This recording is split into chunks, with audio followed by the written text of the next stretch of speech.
Coming to the basic question. What is the purpose of our life? What is the purpose of our existence in this world? Who do you think would be the best person to reply to this question, what is the purpose of our life? Do you think it's Dr. Zakir Naik? Surely the answer is no. Do you think the scientist can answer this question? The answer is no. Do you think the philosopher can answer this question? The answer is no. The best answer to this question, what is the purpose of our life, can be given by our Creator, God Almighty, Allah subhanahu wa ta'ala. And I started my talk by quoting a verse from the glorious Quran, from Surah Zariyat, chapter number 51, verse number 56, where Allah subhanahu wa ta'ala says, وَمَا خَلَقْتُ الْجِنَّ وَالْإِنسَ إِلَّا لِيَعْبُدُونَ. I have not created the jinns and the men, but to worship me. I have created the jinn and the men only to worship me. The Arabic word used here is ibadah, coming from the root word abd, which means servant, which means slave. Ibadah means servitude, means worship. It means obedient submission. In short, ibadah means worship or obeying the commandments of Allah subhanahu wa ta'ala, of our Creator Almighty God.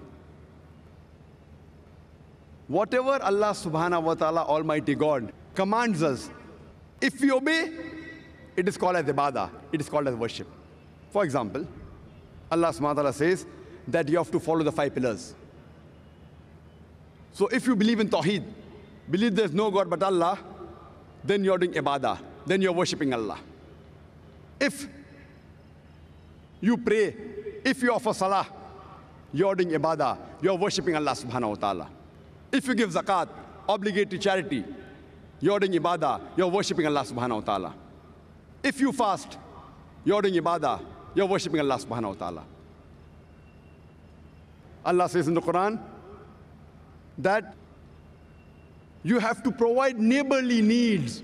So if you take care of your neighbor, as Quran says in Surah Maun, chapter number 107, verse number 7, then you're doing ibadah, you're worshipping Allah subhanahu wa ta'ala. If you abstain from the things Almighty God, Allah subhanahu wa ta'ala, has told you to abstain from, then you're doing ibadah. If you abstain from having alcohol, you're doing ibadah. If you abstain from having pork, you're doing ibadah, you're worshipping Allah subhanahu wa ta'ala.